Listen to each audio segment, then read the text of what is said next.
안녕하십니까. 방아수의 횡설수설 정치 토크, 오늘의 순서 시작합니다. 자, 오늘 또 세 가지 주제를 놓고 말씀을 드리겠는데요.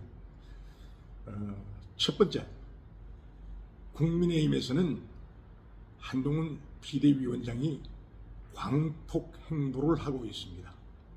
그리고 이 광폭 행보가 가는 곳마다 지지자들의 열렬한 환영을 받고 있다 하는 고무적인 소식이 되겠습니다.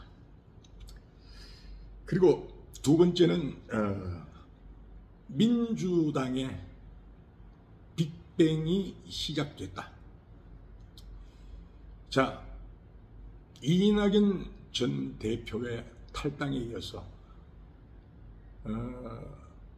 상식과 원칙을 내세우는 민주당의 조응천, 이원욱, 김종민, 이 세 사람의 의원들이 탈당을 했습니다.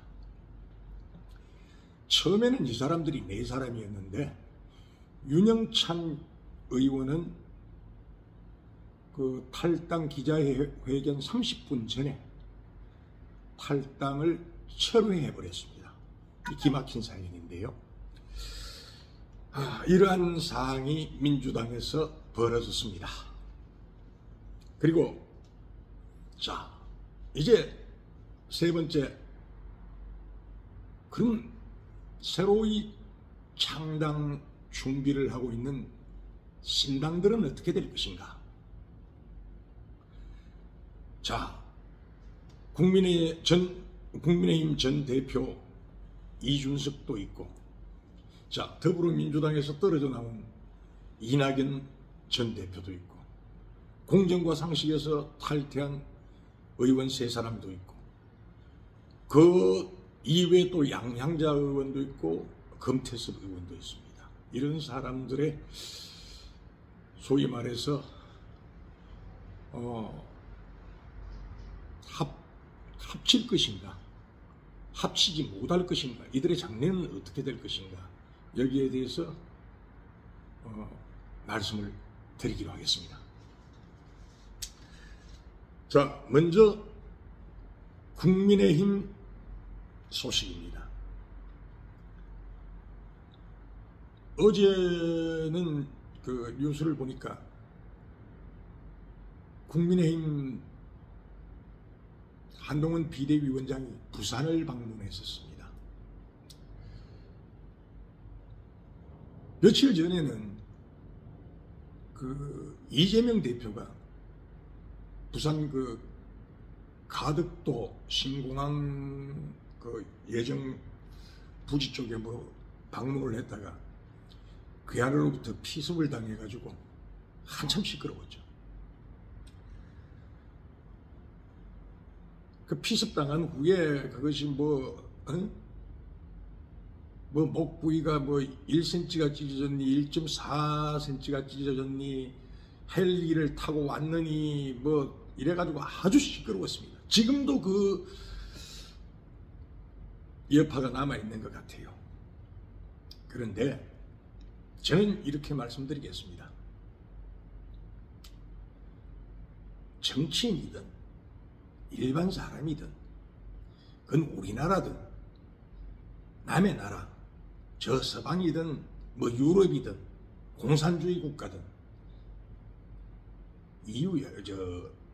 장소를 불문하고 인간이 인간을 테러한다는 것은 그건 정말 옳지 못한 짓이다.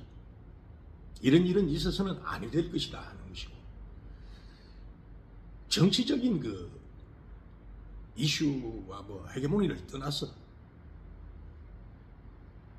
테러를 당한 사람한테는 위로의 말을 전해주는 따뜻한 그 보수의 모습을 보여주는 것이 우리 유권자들의 그 넓은 가슴이고 아량이다, 이렇게 한 말씀 드리겠습니다. 그 한동훈 비대위원장이 부산에 가서 아주 열렬한 환영을 받다 보니까 민주당의 이재명 대표가 내려와서 테러 당한 거 하고 이게 아주 대비가 돼가 아주 그냥 더 그런 센세이션을 일으키는 것 같아요. 근데 사실 그 영남, 대구, 경북, 그다음 부울경, 부산, 울산, 그 뭐 마산, 창원, 경남. 창원은 조금 야당세가 좀 강한 곳이긴 합니다만, 그러나 전체적으로 이 영남이라는 것은 우리 국민의힘 그 홈그라운드입니다. 홈그라운드. 그러니까 당연히 인기가 좋을 수밖에. 뭐 한동훈 비대위원장이 강원도에서도 아주 그냥 인기가 좋았고 가는 데마다 그냥 환호성이 나오고 그런 거 저도 참 그 고무적인 사실로 보는데, 부산에서는 남포동인가 거기 가서 아주 그냥 보니까 그 요즘 아이돌 그 뭐 가수들 못지않더라고 인기가. 아주 셀카 찍는다고 올라가가지고 뭐 하고 하는 거 보니까 야 참 우리 국민의힘도 이 유권자들로부터 저렇게 사랑을 받는구나. 참 고무적인 사실이다. 참 기분 좋게 봤습니다. 그렇게 이제 광폭 행보를 하고 있고요. 또한 이 광폭 행보도 굉장히 스피드하고 스마트하면서도 참 아주 좋습니다. 뭐 구질구질하게 가서 뭐 이 지역에 뭐를 어떻게 그 구질구질한 말 없이 참 그 한동훈 비대위원장의 독특한 어법이 있잖아요.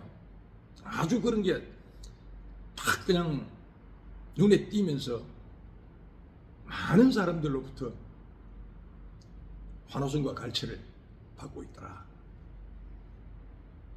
기분 좋은 일이죠. 그 이제 이런 걸 이렇게 지켜봤을 때, 이번 4월 10일 선거는 희망이 보인다. 희망이 보인다. 이런 말씀을 드리면서 참 기분 좋은 국민의힘이다. 이런 말씀을 드리고요. 자, 그러면서도 한편으로는 국민의힘도 안고 있는 리스크가 있죠. 소위 말해서 이제 상특금에 대한 이야기인데요. 이게 사실 받아야 되느냐 말아야 되느냐, 윤석열 대통령이 그 거부권을 행사하실 때 국회에서 이게 공이 용산으로 넘어왔을 때 그 전에 뭐 오면은 거부할 것이다 하고 소문도 내지 말고 뭐 부정적이다라는 정도만 흘려놨다가 대통령 손에서 그마지고 한 일주일 정도 좀 묵혀가지고 진중하게, 이건 아무래도 이치가 안 맞으니까 좀 국회에서 다시 한번 재고해달라 이렇게 나오든가, 또 아니면은 좋다 그럼 깨끗하게 한번 받아볼 테니까 너희들도, 민주당 같은 경우에도 그 문재인 대통령 시절에 그 김정숙 여사 특검할 거 많죠. 솔직히 말씀드려가지고 뭐 대통령 기록관으로 보내가지고 싹 보내버렸으니까 이게 내놓지를 못하고 있는데, 아니 오특검 있지 않습니까? 그 다음에 저거 뭐야 그거보다도 제일 그 기가 찬 거는 그 김정숙 여사 인도 타지마할 명강 그 관광 갔다 왔잖아요. 그 관광을 보통 그냥 관광 갔다 온 게 아닙니다. 그거요. 공군 1호기를 타고 갔다 왔어요. 공군 1호기가 뭡니까? 대한민국 공군 1호기는 대통령 전용기입니다. 전용기. 대한민국 국가 원수가 외국을 국빈 방문할 때, 또 외국에 무슨 급한 일이 있을 때 타고 가는 게 그게 공군 1호기입니다. 미국 대통령 타고 다니는 거 에어포스원 그것도 공군 1호기입니다. 그거로 국가 원수가 타야 될 비행기를 타고 인도 타지마할 뭐 관광을 간다? 이거 특검 없이 지나갔잖아요. 근데 특검을 논하기 전에 정치하시는 분들도 이 양심이 좀 있어야 돼. 양심이 좀 넘지 말아야 될 금도는 좀 지켜줬으면 좋겠다. 아니 김건희 여사가 안 할 소리로 어디 가서 무슨 뭐 바람을 피웠습니까? 뭐 했습니까? 아니, 국가 행사에 가서 국가 원수, 아니 우리 윤석열 대통령이 무슨 그 총각은 아니잖아요. 안 할 소리로. 그러니까 정당한 부부니까 혼자 가는 것보다 부부가 나란히 가면 남들이 보기도 좋아요. 외국에서도 보기도 좋고. 그러면 맞이하는 그 나라 저 대통령이나 뭐 국왕이 됐든 대통령이 됐든 총리가 됐든 거기에도 또 저게 나올 거 아닙니까? 레디 퍼스트가 나올 거 아닙니까? 그러면은 서로 간에 대화하기도 좋고 이 분위기도 좋아지는 겁니다. 그래서 그 영부인들이 해외 순방할 때 꼭 따라가고 그래요. 그래가지고 또 이 국가 원수가 나눠야 될 일도 있고 또 옆에 친교 활동할 수 있는 거는 그때 또 서로 이제 영부인들끼리 이제 감소도 나누고 그러면서 우위를 다지는 겁니다. 정당한 행동을 했는데 사사건건 물고 늘어지는 이런 거는 없애야 되는 것이고요. 둘째, 이 특검에 걸리는 게 뭡니까? 그 주가 조작 사건. 그게 윤석열 대통령하고 10년 전 결혼하기 전에 벌어진 일들을 수사해가지고 문재인 정권 때 수사해가지고 털다가 못 털는 거 아닙니까? 그럼 그때 끝을 내빼야 되는데 검찰은 이걸 또 왜 가지고 있었는지 사실 모르겠어요. 그럼 끝이 털어가지고 기소를 못했으면 거기서 수사 종결을 해야 되는데 이걸 놔놨다가 이게 이제 문제가 돼가 벌어졌는 거예요. 그러니까 검찰의 행동에도 참 이해가 안 되고 이거를 처리하는 윤석열 대통령이 어쨌든 간에 자기 앞에 떨어진 자신의 문제잖아요. 그러면은 좀 이래 이거 가지고 한 일주일 좀 이제 묵이다가 이건 도저히 이건 아닌 것 같다. 국회에서 다시 한번 제의를 해달라. 이렇게 보냈으면은 이 모양새가 좀 괜찮지 않습니까? 그죠? 괜찮은데 아니 이걸 두고 그냥 뭐 오기 무섭게 그냥 탁 내뱉어 버리니까 이게 조금 감정이 좀 생긴 것 같아요. 아니, 감정이 안 생겨도 이거는 사실 민주당 프레임에 국민의힘이 말려 들어갔다. 이렇게 생각해도 참 말씀드려도 과언이 아닙니다. 자, 이 문제가 이번에 민주당에서 국민의힘으로 이제 자리를 옮긴 이상민 의원이 이 대표 발의해가지고 내놨는 민주당에 있을 때 대표 발의된 법안이죠. 상특권 법안. 그리고 이번에 사실 비대위원 중에 회계사 출신 김경률 씨도 이 문제를 비대위 회의 때 어떤 언급을 하더라고요. 그러면 사실 이 문제가 국민의힘 내부에서도 이거 문제가 될 수 있다는 문제의식을 가지고 있는 겁니다.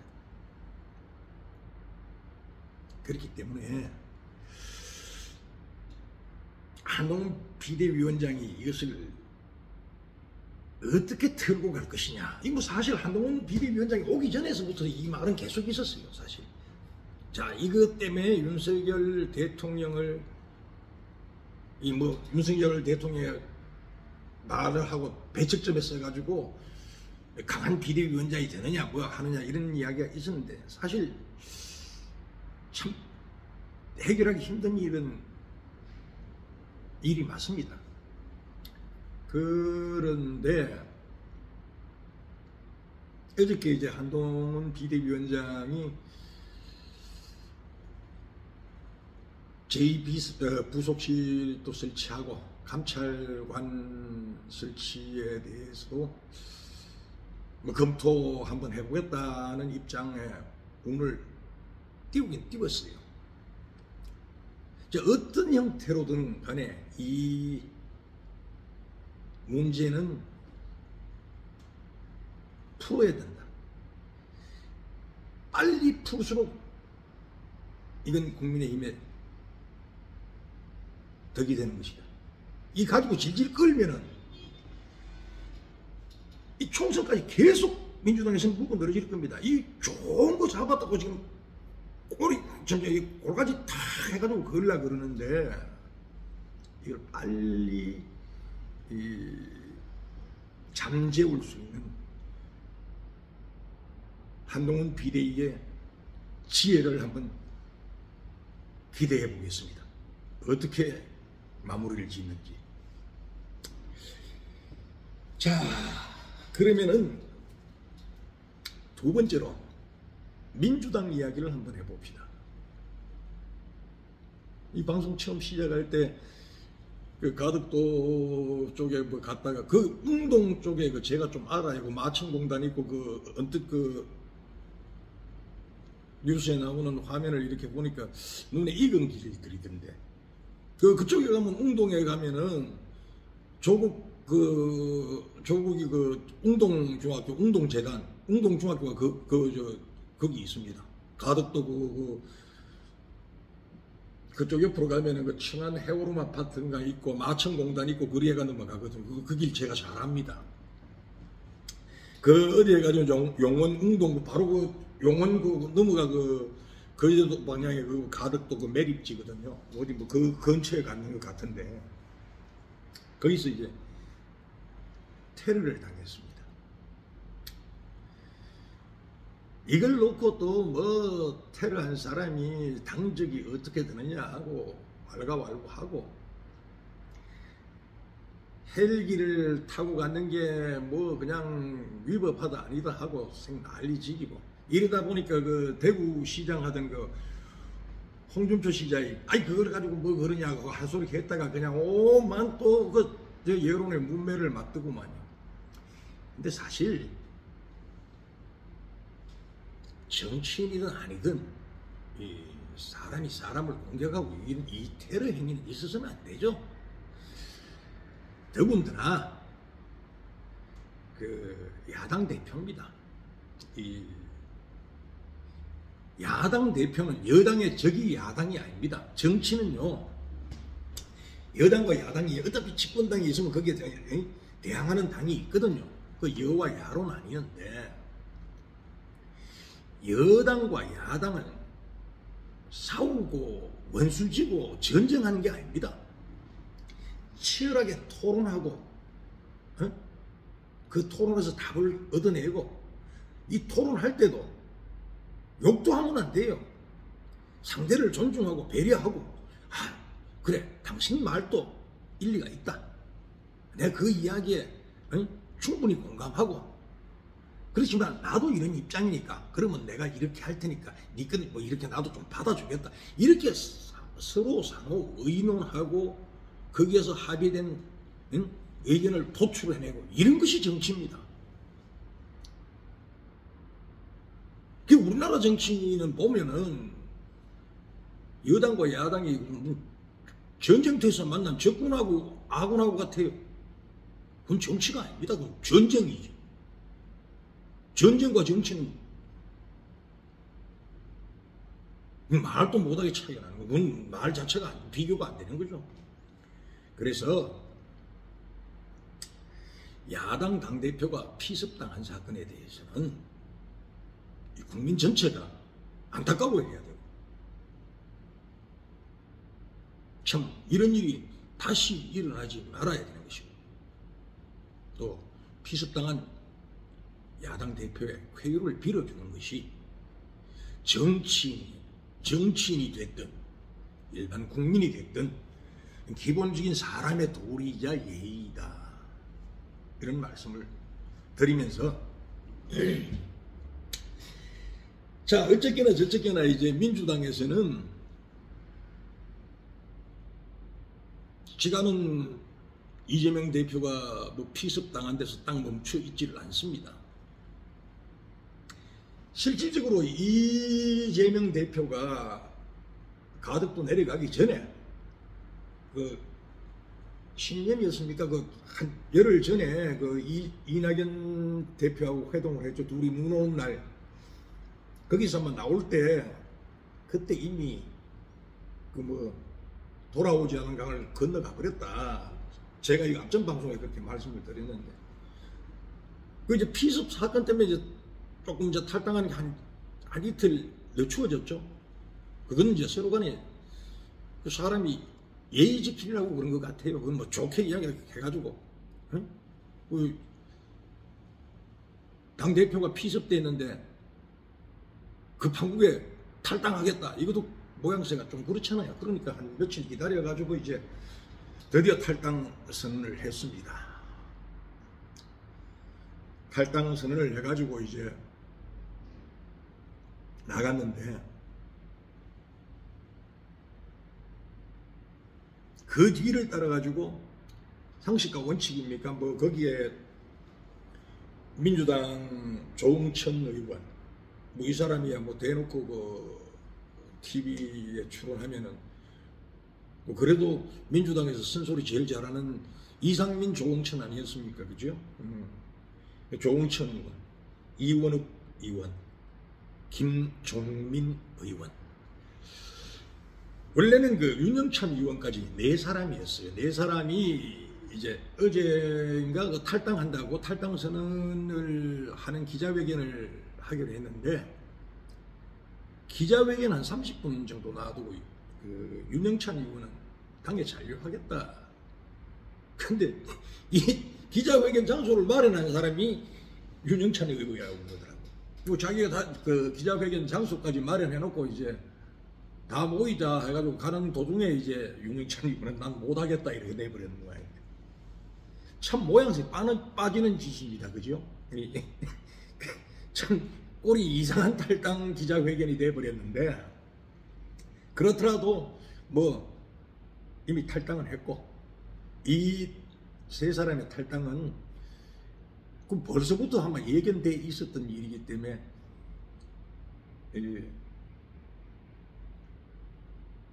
예견된 대로 시간이 흘렀다, 이렇게 보시면 되고요. 자, 그럼 이낙연, 조응천, 이원욱, 김종민만 있느냐? 아니다 이게. 자, 이낙연 전 대표가 민주당에 자기 지분도 있죠.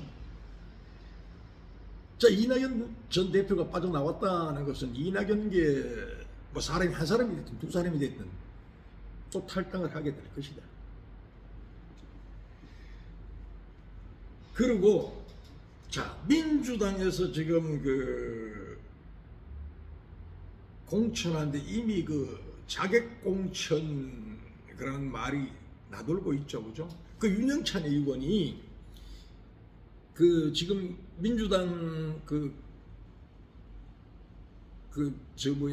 구속된 김용씨 그 변호를 만나요. 그 누구 변호를 맡았는지, 현근택 변호사.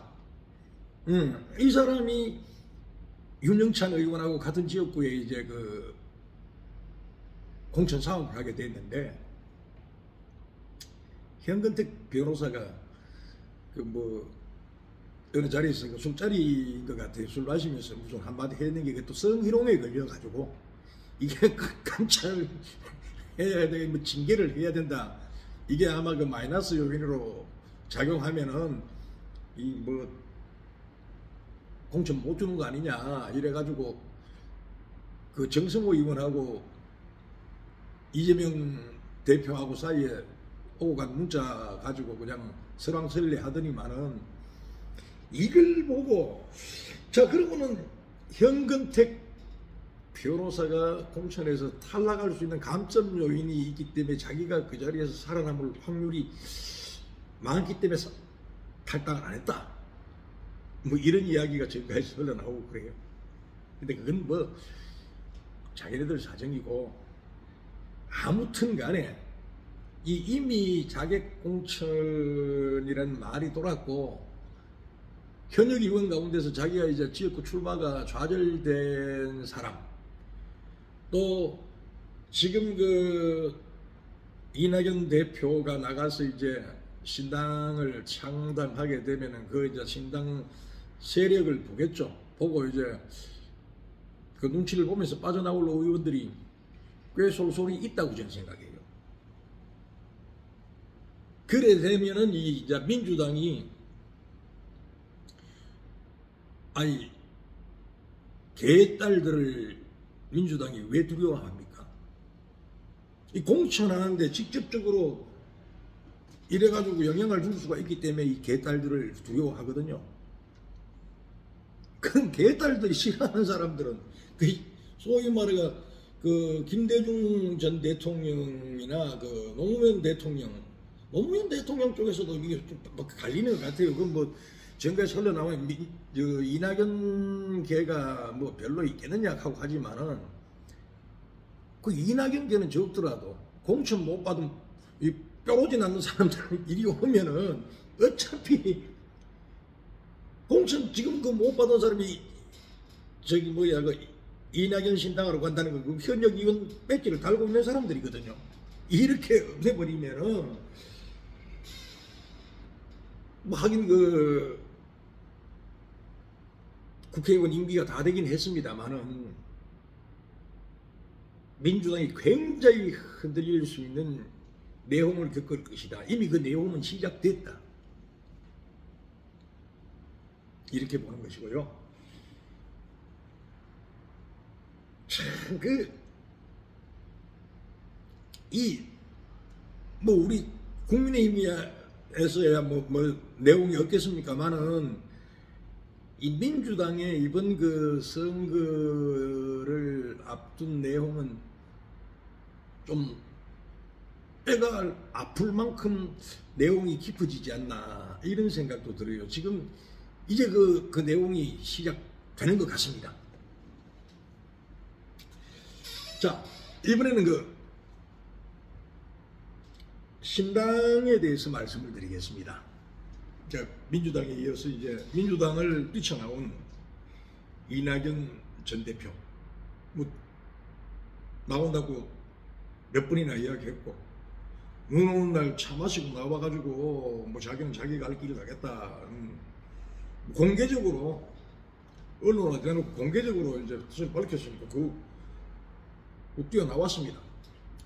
뛰어나와 있는데 자 그러면 이제 민주당이라는 울타리 밖에서 국민의힘, 민주당 이 양당 밖에서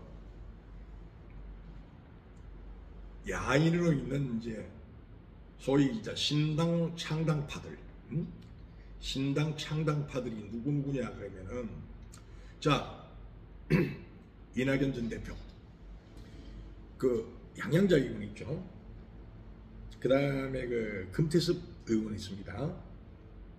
이준석 의원도 있고요. 뭐 이현주 의원이 뭐 하는지 그건 모르겠고. 좌우지간 그 표면적으로 이 사람들이 이제 자기네들끼리 이제 물밑 접촉도 하고 이러는 거라 봐요. 그 뭐 이준석 전 대표도 뭐 이낙연 대표 측 사람과의 그 이야기가 오고 갔다 그러고, 그럼 뭐 금태섭 의원하고도 뭐 자주 이야기하고, 이 뭐 자기네들끼리 이게 굉장히 그 교류가 활발하게 이루어지는 것 같아요. 그럼 그럴 수밖에 없습니다. 그거는. 그럴 수밖에 없잖아요. 따로 이 정당을 차려가지고는 뭐 무슨 힘이 있겠습니까? 그러니까 일단은 뭉칠 것이다. 일단은 뭉칠 것이다. 뭉칠 수 있는 요건은 됐잖아요. 근데 일단은 뭉치게 되면은 한번 봅시다. 이낙연 전 대표하고 금태섭 의원하고 양양자 의원하고 이 사람들은 어째 보면은 결이 통할 수 있을지 몰라요. 결이 통할 수 있을지, 실용성이라든가 그런 면에서 뜻을 같이 할 수 있을지 몰라요. 근데 이들 가운데서 우리 국민의힘에서 탈당한 이준석 전 당대표, 이 대표도 그럼 이 사람들하고 결이 같을까? 표면적으로는 같다고 볼 수가 있습니다. 뭉치기 위해서는 다 같다고 그래야죠. 다 같다고 그래야죠. 이래서 일단 이 사람들이 뭉칠 거예요. 이제 소위 말해서 빅텐트 그런 거다. 빅텐트. 빅텐트. 근데 이게 빅텐트가 될지 3, 4인용 스몰 텐트가 될지는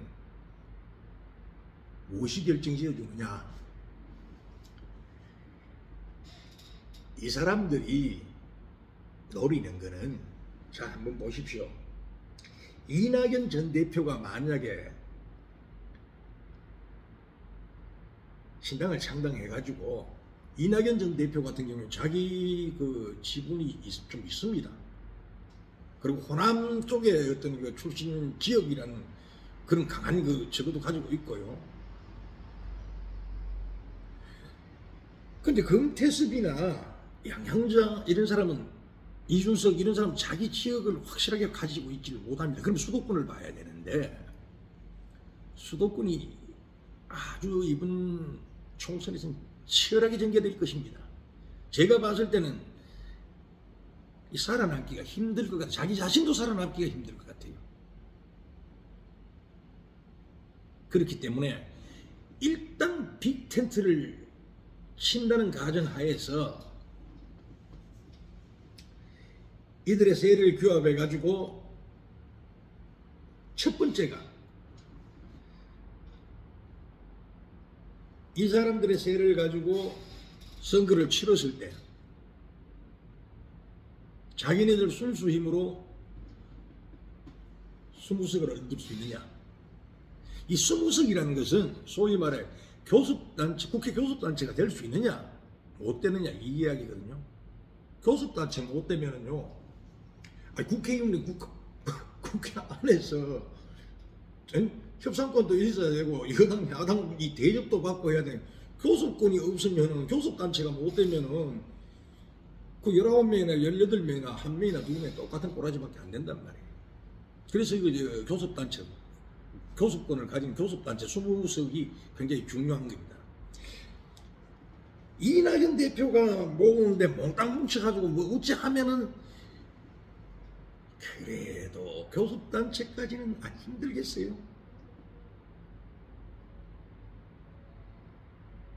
예. 제가 봤을 때는 이 교섭단체 힘든다고 봐요. 그런데 이 한국 정치가 참 재미있는 게, 그렇다면 이 사람들이 교섭단체를 100% 가지지 못한다? 그건 아닙니다. 이게 마술이 있는 거예요. 마술. 자, 지난 21대 총선에서 아주 그 기기묘묘한 방법이 동원이 됐죠. 253석, 나머지 47석, 이것을 어떻게 분배를 했느냐. 17석은 기존 그 여야가 가지고 소위 말해서 위성정당이라는 게 나왔어요. 위성정당. 그 역산으로 해가지고 이제 30명을 가지고 나눠줬거든요. 득표하는 역산으로 해가지고. 이게 소위 말해 준 연동형 비례대표제 아닙니까? 그죠? 그러다 보니 뭐 국민의힘에서 국민당 뭐 무슨 당 해가지고 짭짤하게 성공했어요 지난번에. 그래 지난번 총선 때 이해찬 전 총리인가 이거 비례신당 안 만들었다가는 이 쪽박 차겠다 해가지고 야알구전당 만들어가지고 그 뭡니까 민형배 나가가지고 무슨 당하고 이 만들어가 위성정당들 만들 누구야 최강욱이가 이 만들어가지고 이게 민주당 소속은 아닙니다 분명히. 근데 민주당 사람보다 더 민주당 사람들이 거기 있는 거예요. 이런 핵에 망치한 정당이 탄생한 게 21대란 말입니다. 이 방법이 아직 살아있어요. 살아있단 말이에요. 자. 근데 지금까지는 이재명 민주당 대표 입장이 자기도 그 공약을 했어요. 이거 중연동형 비례대표제는 이 꼼수 정당들이나 이건 안 된다. 원래 하던 그 우리나라 정통 방식으로 해오던 병립형 그 비례대표제. 그건 뭐 국민의힘, 민주당 자기 표 얻어는 득표만큼 환산해가 다루면 되거든요. 이걸로 돌아가야 된다고 장담을 했다고. 자기 공약으로 내세웠으니까, 당대표 공약으로 내세웠으니까. 며칠 전까지만 해도 그 입장이 변함이 없었어요. 근데 이재명 대표의 생각이 이제 왔다리 갔다리 하는 거예요.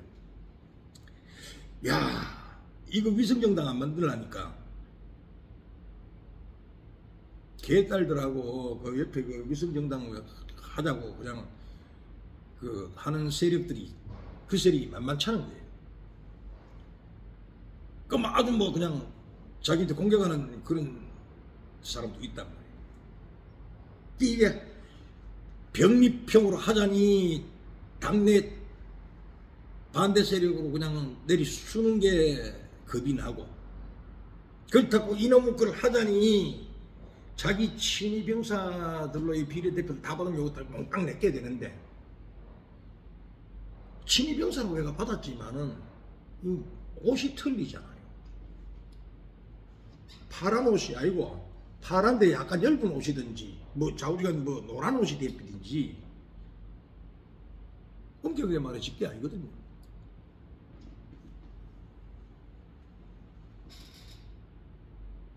이래서 지금 이재명 당대표가 왔다리 갔다리 하고 있는 겁니다. 응? 왔다리 갔다리 하고 있는데, 만약에 이 공천 룰이 지난 20대 19대처럼 병립형으로 가버린다 그러면요, 이 신당이 있을 자리가 없어. 결국